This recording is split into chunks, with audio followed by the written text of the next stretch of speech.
बोलपटाच्या आगमनानंतर संगीत रंगभूमीला हळूहळू विकलावस्था येत गेली.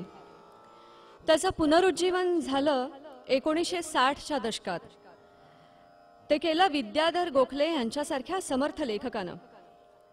रंगशारदा ही संस्था त्यांनी स्थापन केली आणि पहिल्या 3 वर्षात त्यांनी स्वतः लिहिलेल्या सुवर्णतुला, मंदारमाला, मदनाची मंजिरी ह्या नाटकांचे आणि सौभद्र, मानापमान, पुण्यप्रभाव या जुन्या नाटकांचे 200 प्रयोग केले.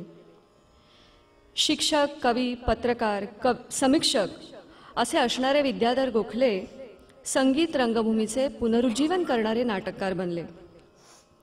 त्यांची बहुतेक नाट्यगीतं खूप गाजली, कारण त्यात वृत्तछंदांची सुंदर गुंफण, शब्दांची नादमयता होती. त्यांच्या नाटकांना वसंत देसाई, छोटा गंधर्व, राम मराठे, नीलकंठ अभ्यंकर ह्यांच्यासारखे तोलामोलाचे संगीत दिग्दर्शक सुद्धा लाभले. राम मराठे यांनी संगीत दिलेलं मंदारमाला या नाटकातलं एक पद आता ऐकूया.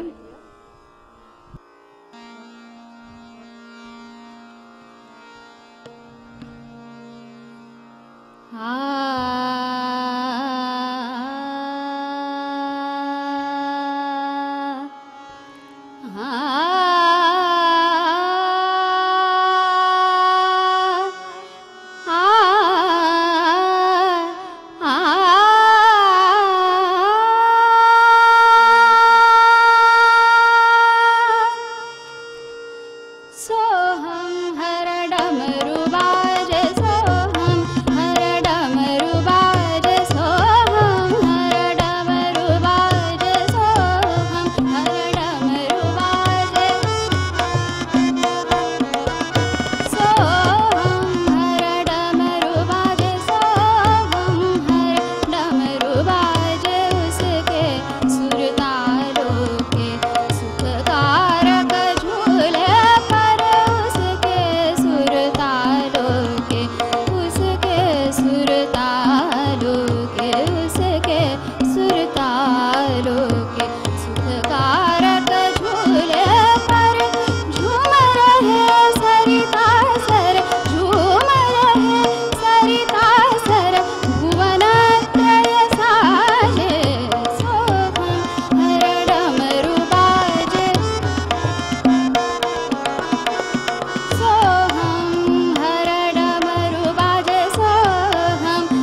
सूर दे